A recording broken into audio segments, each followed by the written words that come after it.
Hello and welcome to Politics Today, coming to you from our Abuja studios. I am Terry Kumi. The presidency has cautioned the Islamic group Muslim Solidarity Forum over its criticism and threat against the Catholic Bishop of Sokoto Diocese, Matthew Kukah, over his Christmas message last year. The Muslim Solidarity Forum had asked Bishop Kukah to tender an apology to Muslims in the state or leave the state. Well, Bishop Kukah had, in his Christmas message titled A Nation in Search of Vindication, alleged that President Muhammadu Buhari was not living up to expectations due to the various economic and security challenges affecting the country. He accused President Buhari of nepotism, adding that if a southern Christian president had practiced such nepotism, there would have been a military coup in Nigeria. Well, another Islamic group, Jamaatul Nasr Islam, also said Bishop Kukah's message was a calculated attempt to insult Islam. In response, the bishop charged the Islamic group to, as a matter of honor, show where he attacked Islam or Muslims in the statement, adding that he is more than happy to apologize if they do. He goes further to say, "We are failing in almost all the sectors. We must stand up and fix them.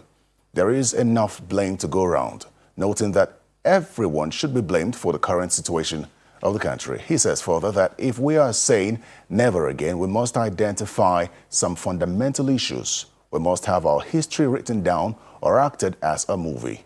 We must understand the role of religion in Nigeria. The issue of consequentiality should also be of great essence. There should be consequences for good and bad behavior.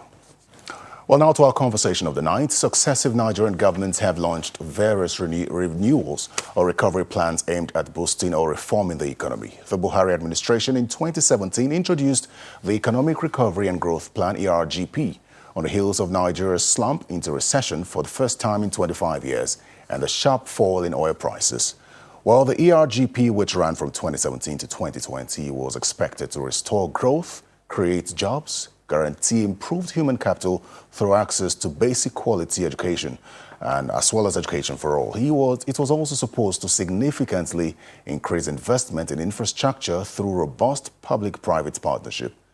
In June 2020, a new economic plan, the Nigeria Economic Sustainability Plan, was approved by the Federal Executive Council and was developed by the Economic Sustainability Committee chaired by Vice President Yemi Osinbajo.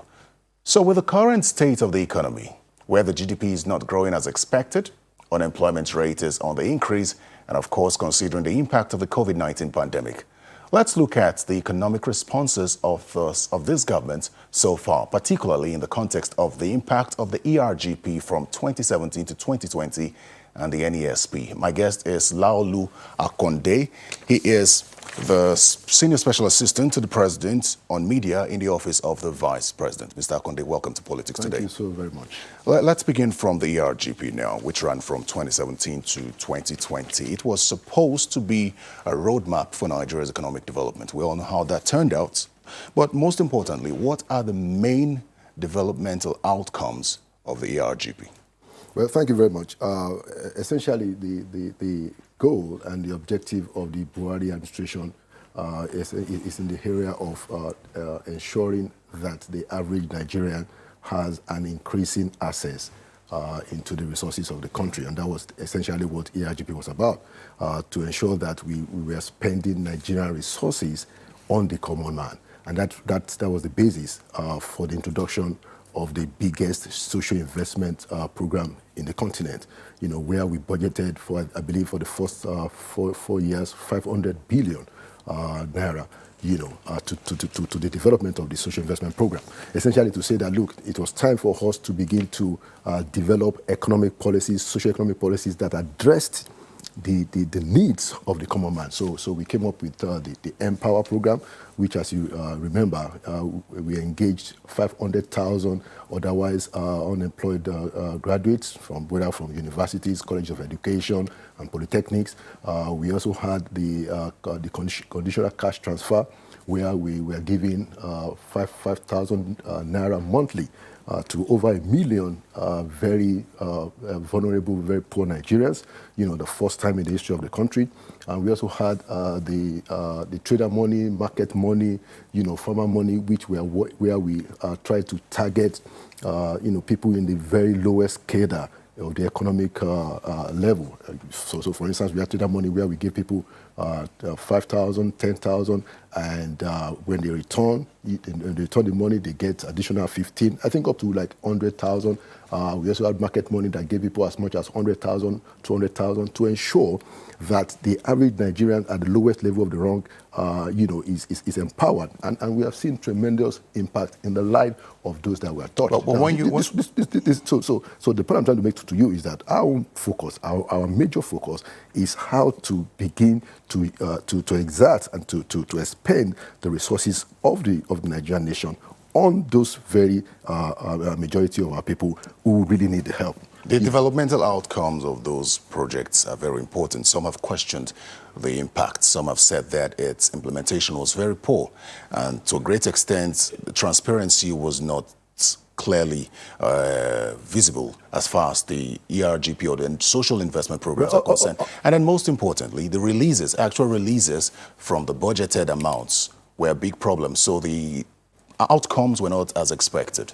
Well, so it would be inaccurate to claim that the program wasn't transparent. As a matter of fact, it's about the most transparent program. I'm talking about the social investment program, where anybody could go and check. The figures are there. We had commendations locally. We had commendations internationally. A lot of the programs were winning awards. Even local NGOs, the National Economic Summit Group, Nigerian Economic Summit Group, they endorsed the program. Action Network endorsed the program.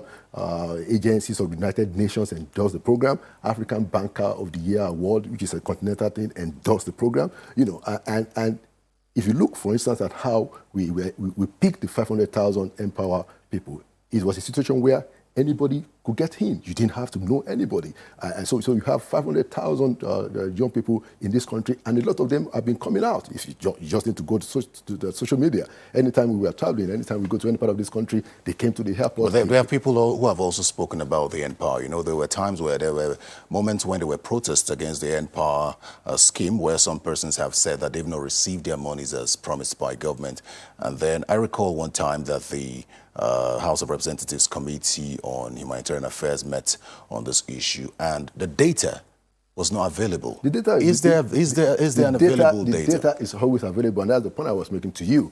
That part of what we did was to also engage people in the civil society organizations, and I mentioned to you Action 8. I mentioned to you the Nigerian Economic Summit Group. These are independent agencies that have access to the data, and they have looked at the data. And very clearly, even when you go to the social media or listen to the stories of the Nigerians that were impacted, it's always a story of excitement, of appreciation for the program of the president. And so this is not a program that you can question its credibility at all. And it is not we just saying it. It is all the independent people that have made the point over and again. Before we go into the NESP and the revenue generation plan of federal government, the ERGP had plans to do a lot of things. One of them was to increase the GDP of the country, increase unemployment rates, and those things were not achieved within the time span of the program.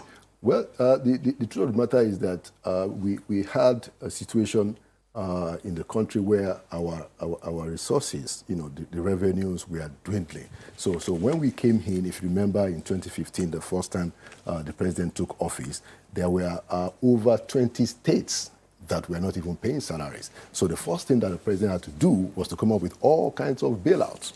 Bailouts for the states, bailouts for the local government, and we ensured that we fixed all those problems, these were the problems that were caused. One, of course, Nigeria was making a lot of money, but let's forget about that. What we then did was to ensure that people's salary were paid. We gave all kinds of bailouts, all kinds of financial credit lines to the state government, whether it be from directly from the budget or, facilities through the CBN to make sure that all the states had enough resources to pay salaries.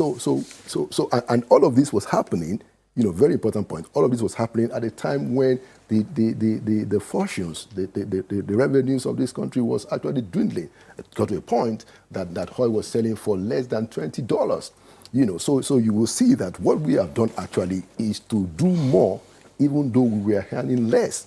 And of course, we talked about the budget releases for the social investment program, where the plan of the president was to spend 500 billion every year. But because of the dwindling revenues, we are not able to spend as much as we had hoped for. But in the lives of those, would that be due to a lack of revenue generation? That's what I'm saying. That because of the dwindling finances, the dwindling. So what's the federal government's plan to generate revenue now beyond tax and oil revenue?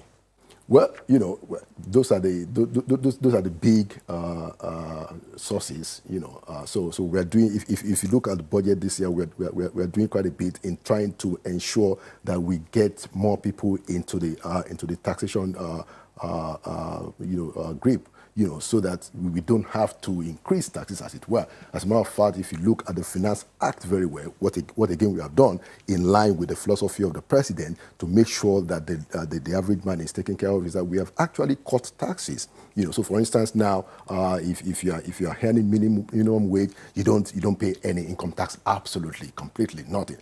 If you have a business that is making less than 10 million naira, you don't pay any income tax. So we have tried to take care of the regular people, of the majority of our people. But of course, there are still the big farms, big companies that don't. So it's basically pay as tax. much. It's basically tax for the government, because I know the president talked about diversification, which was supposed to be a source of revenue. What are the plans in that regard? Well, diversification is ongoing, and if you look at the question of diversification, the diversification has always been in place. The question is how much foreign earnings that is coming from diversification. Our economy is fairly diversified. If you look at any of the GDP, you will see that there's a lot going on in agriculture, there's a lot going on in telecommunications, there's a lot going on in financial technology and services.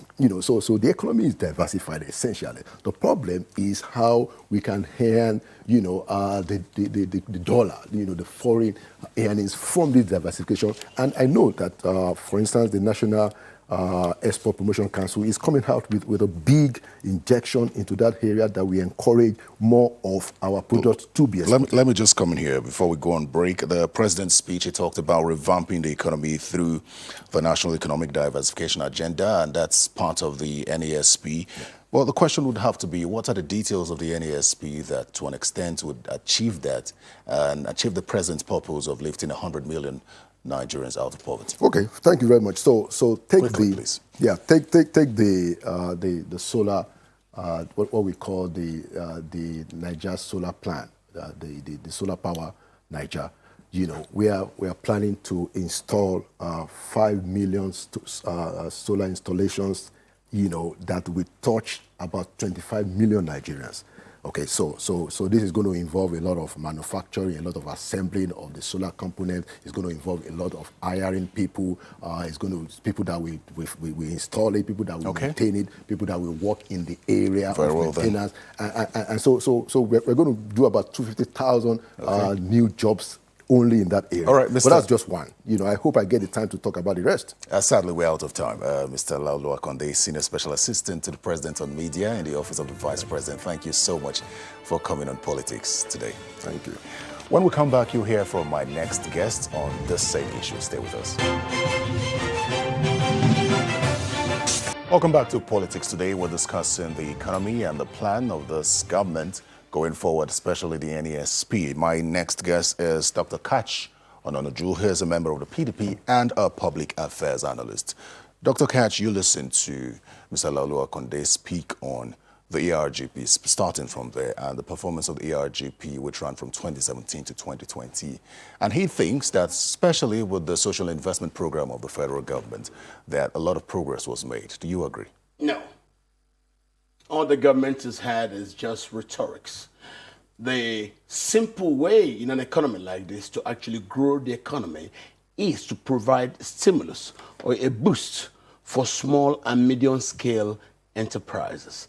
It's the aggregation of the actions that actually gives economic activity. That's what grows economies in systems like ours. Now, the problem is why, after the first recession, nothing seemed to have happened. It's because of the nepotism policy of the Buhari administration.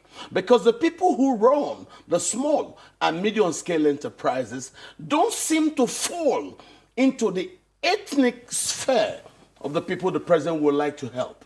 And if he does not then provide that help for those small and medium scale enterprises, there is no way you will have, aggregation of activities that actually spur and provide a stimulus for the economy. And that's why it's like that. So Buhari's strategy is not a Nigerian strategy. And that's why I've said until the Buhari administration retraces its steps and comes to embrace Nigeria. Look at the current automotive policies. It was not done to save the economy. It's actually done to kill innocent and the older people in the automotive market simply because they cannot control them. This is what you have is a scorched earth policy by this government.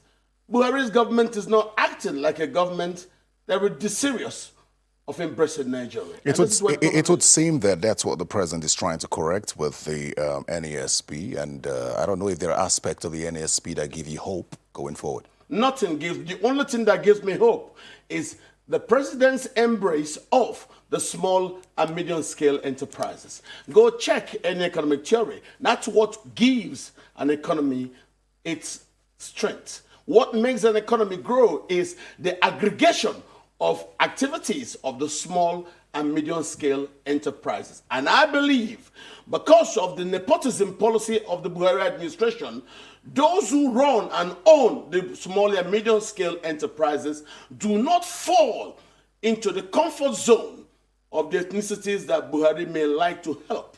If not, those are the people you should embrace. You embrace them, you create a stimulus, they start to play. The aggregation of their activities will simply provide the economic growth that we want. If you don't want to do that, and you keep doing things that go against them, the policy will never catch nobody. So I think Buhari's talk is just rhetorics. There's nothing he's done that will give anybody hope. If you listen to the Special Assistant to the President on Media, Mr. Laolu Okonde, who was just in that seat, he did talk about the revenue plan of the federal government, and it would seem that it was strictly restricted to tax and oil. Tax. What should You're be talking the about revenue tax. plan? You know what they're doing? Scorchingly looking for money to extort, taxing the economy to death. That's not policy. You should do things that should spur economic growth, not looking for whoever has money and you want to tax them. Very soon they want to tax the air that we breathe. What's not been taxed? Laolu Okonde don't have the capacity to speak for government. He works for the vice president. And for all we know, Buhari's government doesn't consult the vice president. Because the vice president is consulted, I don't think the current argument over the automotive policy will exist. Well, you've talked about creating the enabling environment for businesses to thrive, and it would seem that that's what the president is also trying to do. I mean, he's talked about, especially in his New Year's speech, he talked about rebuilding our national infrastructure base and in the process introducing transformation. He talked about expansion of the railway system, the national roads and bridges. Are these not plans? This is where you get deceived. These are rhetorics. The small and medium scale enterprises bring up to 46% of the Nigeria's GDP. These people are responsible for 94% of registered companies at the Corporate Affairs Commission. They provide up to 85% of the employments. Don't forget, our economy has 65% informal sector, 35% formal sector. These people are the ones that make the economy grow. These are the people you should embrace, not the rhetorics the government has been doing.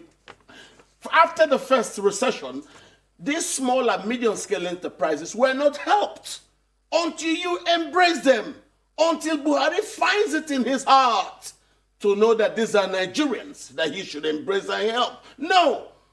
What is he doing? Taxing them to death. He's not helping them. You must help them. By help, provide the stimulus that they need. That is all we're saying. It's not rocket science. It's not the rhetorics they're telling to you. It's action. Actions towards the small and medium-scale enterprises. The aggregation of activities within that sector is what will spur economic growth in our country. So how much progress do you expect the country to make with the NESP right now? The issue of revenues. Those are rhetorics. I don't listen to rhetorics. I want to see actions. It's an action that... Tomorrow, Buhari will bring more rhetorics. This rhetorics don't make sense. Let us see action towards helping the small and medium-scale enterprises. This is not rocket science. You don't need to start all those stories he does. You should hear him now, thinking about how they will tax. Oh, now they want to even tax the debt. Oh, you're dead, your money is dormant. Before your family even goes there. But experts have repeatedly said that taxation is necessary for economic growth and development. Taxation is not necessary if you're taxing to kill. What's necessary is to spur economic activity. What has historically grown economies is the aggregation of actions of the small and medium-scale enterprises, not the Dangotes, not the Otedolas. It's the small ones, just like in Germany. The aggregation of the small and medium-scale enterprises, the aggregation of their activities, it's what provides economic growth. Help them. Give them the money they need. Give them the stimulus they need. Not blowing rhetorics and banding grammar left, right. All right, let's go to some other interventions which the World Bank say will help the economy. One of them is attention to education. And it would seem that for the 2021 budget, there is way more money than the 2019 and 2020 budget for capital projects in the education system. Does that suggest, or will that be helpful in building the foundation for the economic future of the country? If I ask you, is this government serious about education, what would you say? I would ask you back, because I'm a journalist. Well, you simply, I said, it's too much rhetorics coming from this government. Let us judge this government through its actions. This government is not serious with education. And we know that. It came in pretending that it means well. The previous administration built several schools to reform the elementary institution. What did Buhari's government do? It kills those initiatives. And the kids were not sent back to school. So how can you grow education when you don't allow such initiatives to actually take place? Tell me. They brought school feeding and you saw how it was mismanaged, it was stolen, and because of that, they removed it from the presidency, created a special intervention agency, which now turned to even be worse than the previous people. The problem is the absence of President Buhari on a hands-on basis to actually police those that he appointed. Right. His absence has been the reason why everybody has been behaving the way they've been behaving. Dr. Kachon Onoju, thank you so much. That's all the time we have. Thank you for coming. Thank you for having Politics Today.